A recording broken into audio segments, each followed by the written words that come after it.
It requires Honorable Didmas Baraza to do a lot of consultations widely, because I believe it involves very many stakeholders, not only the matatus, we will have the buses, and most importantly, Honorable Speaker, we will have border borders, those motorbicycles.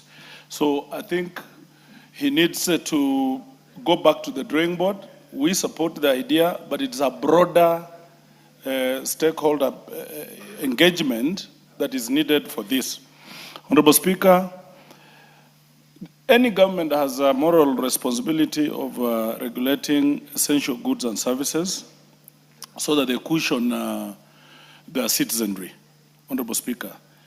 But that comes with a responsibility, Honorable Speaker. My friends are talking about Europe, where fares are cheaper and they're regulated. But in Europe, we have responsible governments. Governments that have ensured that our people have proper roads.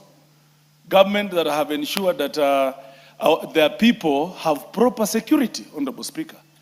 I really do not understand how you are going to regulate a border carrying a passenger from Mianga Market to Bumula Market in my constituency, where the government has neglected that road for the past 20 years, Honorable Speaker.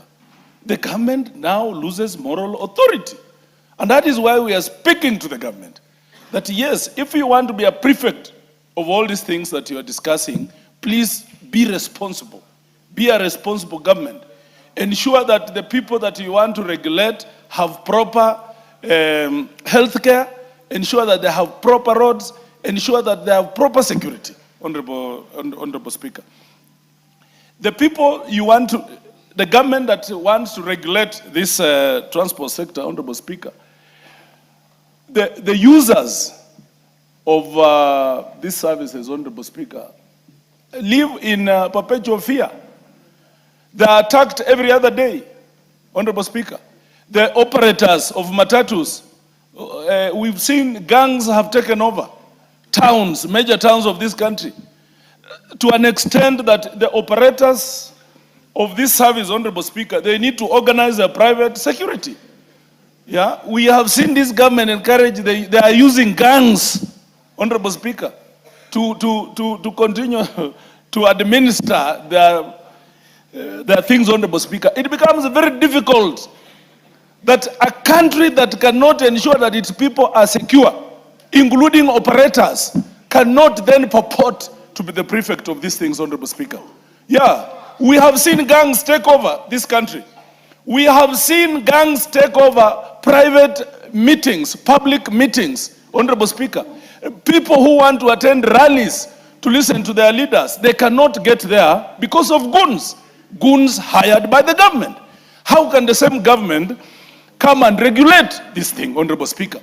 Private operators will need to hire, to organize their private security. And that must speak to the increase of the fare, Honorable Speaker. So must the government start respecting itself?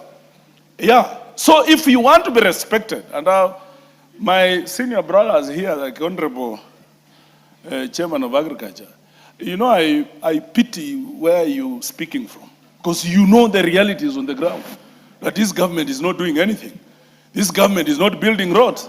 This government has not ensured that Kenya is secure, that the people that you want to transport from point A to B are not secure, Honorable Speaker. Teachers are not secure. Out of order, teachers to go to school cannot be secure, Honorable Speaker. They are not secure because government has goons. Order, doctors. Honorable Wamboka. The Honorable Mutunga is on a point of order. Honorable Speaker, I stand on a point of order. Is the member in order to purport that we are discussing insecurity or security of this country this time? The bill is on public transport regulation. It should clearly relate the two issues. There is nothing to do in security. Honorable Speaker, and he has made specific reference. He should have listened to my contributions. And if he did listen, they are available in the answer. Honorable Speaker, I was very clear on my points. Honorable Speaker, I have a lot of order, Honorable. Of tremendous respect. Order, Honorable Wamboka. Honorable Jack Wamboka speak to the rules regarding relevance, but proceed. Honorable Speaker, I have tremendous respect to my brother, Mutunga, but you cannot talk about transport minus security. The people you want to transport from point A to B, they need to be secure, Honorable Speaker. Because if there's no security, Honorable Speaker, it will need that they organize their own private security.